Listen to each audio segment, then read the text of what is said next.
Sebelumnya tidak ada komunikasi yang bagus. Lah kita ingin rubah itu di tangan anak muda-muda. Ini kita bisa berjalan bersama. Jadi konsepnya bukan kompetisi, betul. Kolaborasi. Bagaimana seluruh masyarakatnya di daerah masing-masing ini bisa sejahtera, maju dan berkelanjutan. Orang yang datang waktu kita sukses itu belum tentu orang baik. Tapi orang yang sesama kita waktu susah, ini yang harus kita pegang. Kenapa? Naik gunung juga sama. Nanti kelihatan mana yang teman beneran, mana yang enggak. Apalagi kalau kemudian gunungnya memang tinggi, kelihatan.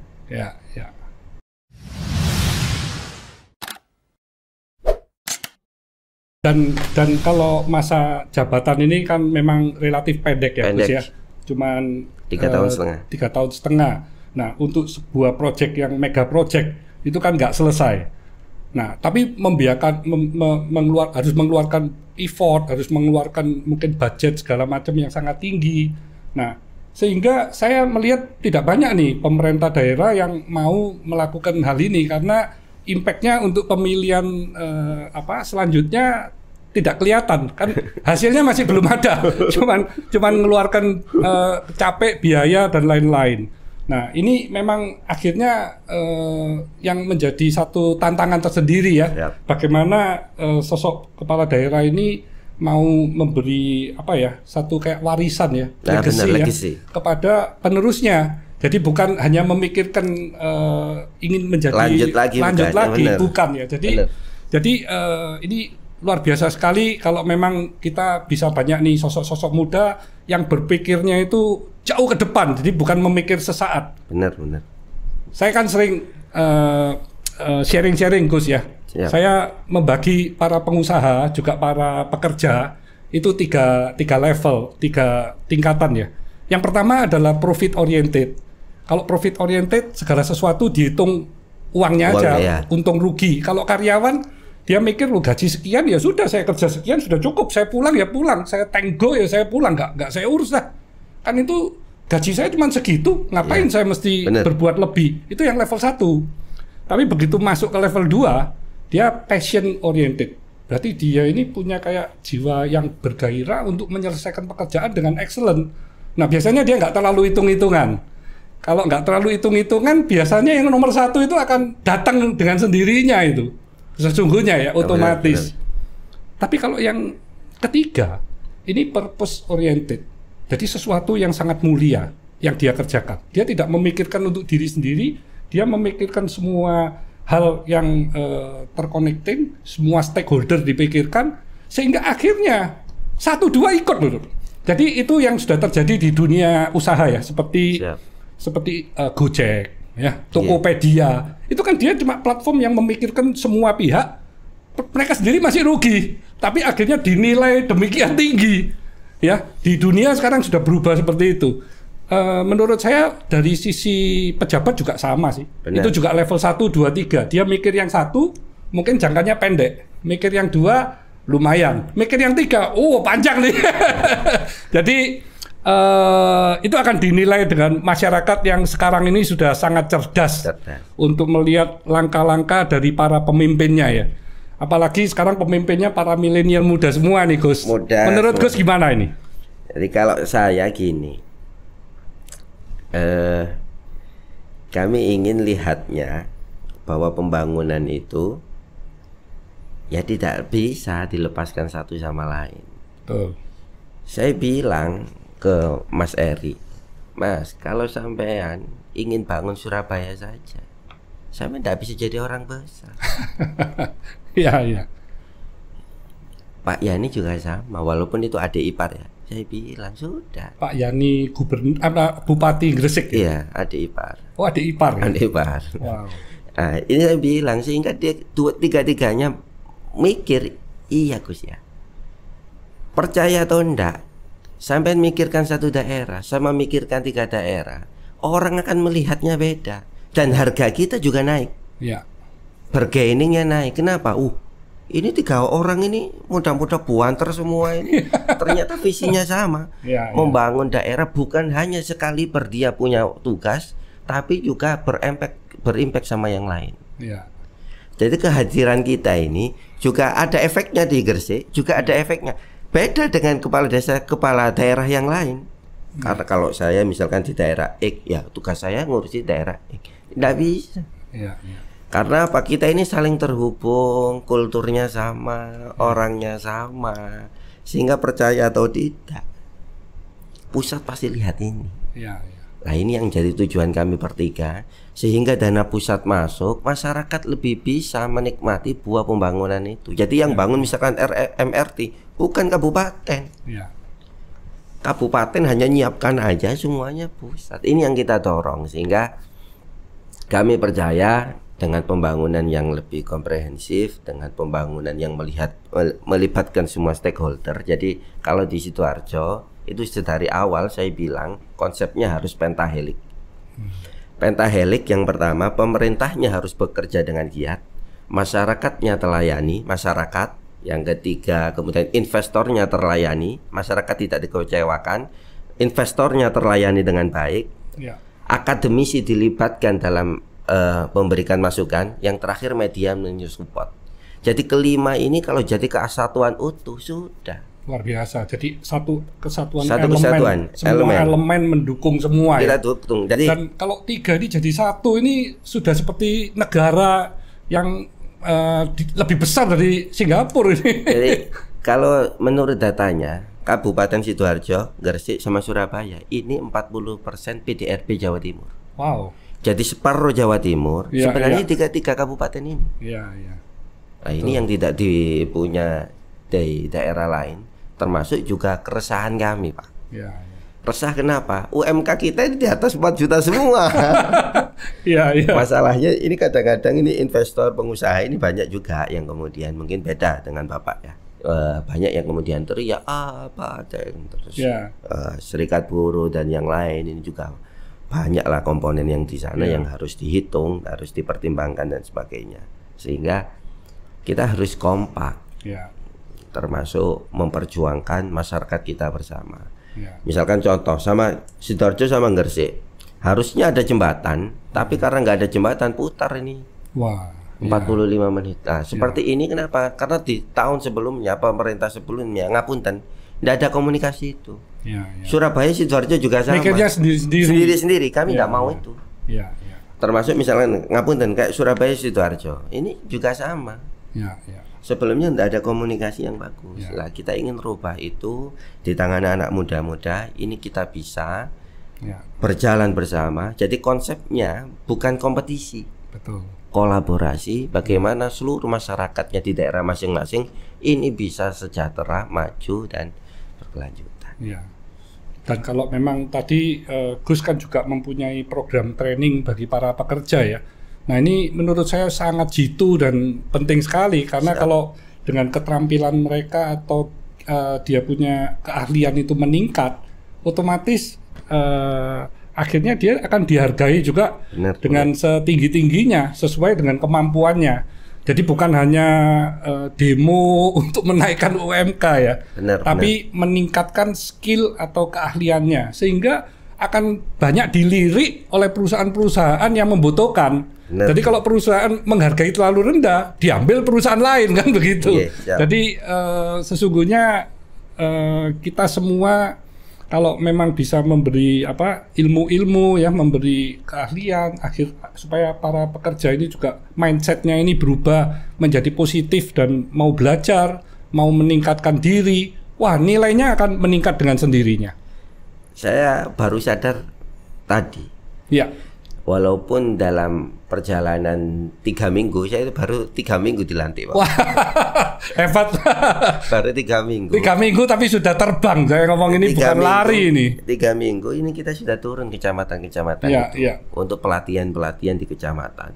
Ya, kadang-kadang 70, ada 80 sesuai dengan protokol kesehatan. Kalau nggak ada protokol sudah kita hajar aja. Tapi yang saya catat ini dari jenengan tadi menarik. Kalau mau dihargai bukan dengan demo, bukan dengan kekerasan, bukan jalur-jalur yang lain, tapi jalur untuk meningkatkan kapabilitas masing-masing. Karena itu win-win. Jadi bukan win-lose atau lose-lose ya. Jadi win-win. Kita selalu harus berpikirnya win-win. Bagaimana kita win, sana win, semuanya win. Nah ini siap, aman. Tapi masing-masing dari milenial atau generasi set yang sekarang ini kan punya punya kelebihan masing-masing yang berbeda ya. Jadi nggak bisa meniru dari panutan atau sosok yang memang passion dia nggak di situ. Nah. Jadi banyak orang yang kepingin sukses itu gimana sih caranya? Oh orang ini seperti ini saya ikutin. Padahal dia passionnya bukan di sana, juga nggak bisa. Jadi banyak ya milenial yang tanya ke saya, gimana sih Pak? Coba dijabarkan dong untuk sukses itu bagaimana? Jadi sesungguhnya itu di diri sendiri ya, dilihat ya. Dia punya keinginan untuk mengerjakan sesuatu itu di bidang apa. Benar. Kalau itu tahu, itu diperdalam. Kalau itu sudah diperdalam, otomatis akan banyak sekali orang atau masyarakat yang membutuhkan skill itu. Kalau itu sudah aman dia sudah pasti hidupnya tentrem dan nyaman. Siap.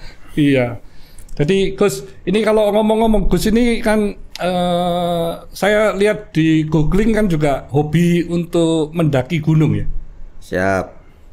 Nah, ini Gus sudah berapa gunung nih yang sudah ditaklukkan ini? Banyak.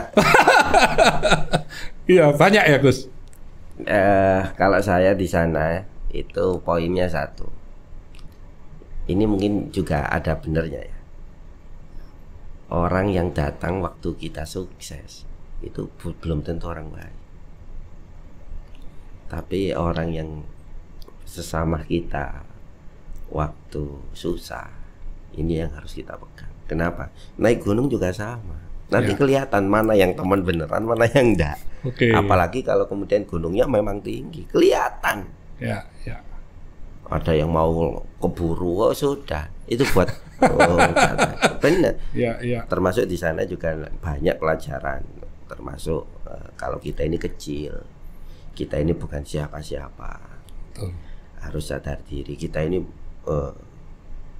ya jangan terbang tinggi-tinggi lah, tetap membumi saja, tetap jalan, karena kita ini bukan siapa-siapa. Kita ini kalau misalkan di tengah gunung gitu, di atas gitu, kita akan sadar kita ini bukan siapa-siapa, apalagi nggak pegang ATM, nggak pegang HP gitu kan. Sudah. Itu pelajaran yang kami pakai, sehingga saya sering, walaupun dalam setahun setengah ini nggak pernah lagi, karena sibuknya acara ini. Karena kalau kampanye kemarin kan memang ini antara sukses atau enggak, kita pastikan sampai sukses. Kalau sekarang jujur saya belum naik, karena apa? Kita pastikan dulu masyarakat ini nggak teriak. Hiburan kita besok aja. Kita ini tugasnya kita selesaikan dulu. Kalau saya sering gitu. Kita pastikan sukses, kita pastikan selesai, baru bisa santai. Saya belum bisa. Naik pun belum. Jadi ini hebat ini Gus ya. Jadi memang sebuah hobi, tapi Gus untuk menjalanin hobi itu tadi, Gus juga mengambil ini pelajaran, hikmah ya, dan bisa tahu ya, ternyata untuk menuju ke puncak, untuk sebuah tujuan yang ingin diraih itu cobaannya kan banyak. Ya. Ada yang maunya instan, maunya cepat, nggak taunya putus di tengah jalan. Ya. Jadi nanti akan kelihatan di sana. Dan kalau kita diam, diresapi, berarti ini ya. Jadi itu Gus coba di replika di dunia kehidupan ya. Di kehidupan pun banyak begitu ya. Akhirnya gitu. Iya, banyak yang begitu ya. Benar. Dia ingin ngerjakan sesuatu, ambisi, tapi begitu dapat tantangan-tantangan udah loyo ya. Misalkan contoh. Iya. Ada foto nih, kita di atas puncak Rinjani misalnya. Iya. Orang menguji, bagus ya. Karena tahunya kita sukses. Dia nggak tahu kalau waktu berjalan ke sana itu delos-delos. Iya, latihannya. Iya, masuknya, naiknya. Sehingga ini yang menjadi mungkin juga, kalau saya sih saya pegang. Orang yang ada waktu kita susah, itu sebenarnya orang yang memang teman kita. Betul. Ini yang selalu saya pegang, karena mungkin dunia usaha sama dunia birokrasi hampir sama lah. Ya seperti itulah, persaingannya ketat, apalagi kita negara berkembang hampir sama. Nah, ini memang dibutuhkan tim yang solid, leadership yang kuat, tahan banting di semua arah. Ini paling penting. Kalau saya, selama kita masih terus mengupgrade diri, kita masih terus belajar, tidak kapok belajar, sama tahan banting, dunia di genggaman kita. Mantap Gus. Pasti sudah. Karena memang saya melihat dengan adanya Omnibus Law ya, pemerintah mempermudah segala macam perizinan. Ini ancamannya justru dari luar. Jadi pengusaha-pengusaha di luar yang dulunya tidak berminat invest di Indonesia, mereka berdatangan. Benar. Nah, saya ini selalu kalau bicara dengan seluruh tim saya, kalau orang dari luar masuk ya, mereka teknologi punya, uang punya, brand internasional, terus dari sisi SDM luar biasa, sistem luar biasa. Wah, ini kalau mereka menyaingin kita yang di lokal ini, harus siap. Jadi kita harus mempersiapkan diri dulu supaya nanti bisa kita bersaing dengan mereka yang akan berdatangan. Jadi bukan hanya lokal ini bersaing dengan lokal loh. Jadi memang ini perlu dukungan juga dari support dari pemerintah ya. Siap. Terus kalau baru-baru ini kan Presiden ada pidato hal yang agak kontroversial ya. Cintailah produk-produk Indonesia dan kalau perlu ya bencilah produk-produk asing. Ini gimana kalau Gus menanggapi ya? Itu pinjam tadi Pak Ali Markus itu. Tapi ini ada sambungannya ini yang memang agak menggoda ya. Tapi kemarin saya rubah itu. Gitu Cintailah ya? produk-produk Sidoarjo. Iya. Jadi kalau dari saya ya, Gus. Ketahanan nasional itu sebenarnya ya di UMKM dan produk-produk dalam negeri itu. Setuju Gus. Kenapa kalau kemudian pakai brand-brand luar yang ngapunten ya, kurang begitu dalam tanda kutip kalau bahasanya dari Pak Presiden tadi, kenapa kok beliau kurang begitu simpatik? Karena memang ditakutkan kerjanya di sini, spending uangnya ditaruh luar. Ya. Kita nggak menikmati pergerakan perputaran uangnya. Tuh, kalau itu perusahaan asing ya pastilah Gus. Lah kalau iya. dia untung ya dividennya pasti dibuat keluar loh. Itu pasti. Dan market kita yang diambil. Kita jadi jajahan secara ekonomi aja. Iya. Nah, kita cuma jadi pengonsumsi aja kan jadi. Makanya ini di Sidoarjo kita canangkan ada 20.000 UMKM. Ya. Naik kelas. Oke. Nah, ini penting kenapa? Karena ya jangan sampai skemanya kayak yang lalu-lalu. Ya. Jualan itu harus ada warungnya, harus ini sudah market kita di digital ini banyak. Betul. Jangan spending uang di pembangunan, kecuali mau bangun hotel, kecuali yang memang butuh bangunan. Tapi kalau untuk yang lain enggak usah, sudah. Ya. Nah, ini perlu memang termasuk di Sidoarjo ada 206.000 UMKM. Wow, banyak sekali Gus. Yang terdaftar nih. Tapi perasaan kami ini beberapa sudah banyak yang berguguran. Ya. Nah, yang kita pastikan, saya kira kalau 20.000 ini masih ada lah. Ya. Nah, ini sudah mulai skemanya berubah. Ya. Jangan sampai bukan hanya tuan di daerahnya sendiri, sudah mulai naik, mengekspansi daerah lain. Betul. Kirim ke antar pulau. Syukur-syukur nanti ekspor dan sebagainya. Ya. Karena saya dapat bocoran kemarin, kerupuk kita ini sudah ada yang di rumah sakit Inggris. Wow, okay. Sudah di Inggris tapi di rumah sakit pula. Nah, ya. ini sehingga kemarin termasuk sebelum pelantikan kami sudah ke Menkop di Kemenkop, Kementerian Koperasi dan UMKM meminta sehingga mereka menjanjikan adanya koperasi untuk bisa menaungi teman-teman ini. Karena teman-teman ini jujur beberapa juga banyak yang rumahan, Bapak. Ya. Izin lokasinya enggak ada. Ya. Terus B3-nya juga enggak tahu ada apa enggak dan sebagainya. Lah ini harus kita payungi lewat koperasi ini, kemudian di training sehingga dia bisa scaling up. Ya.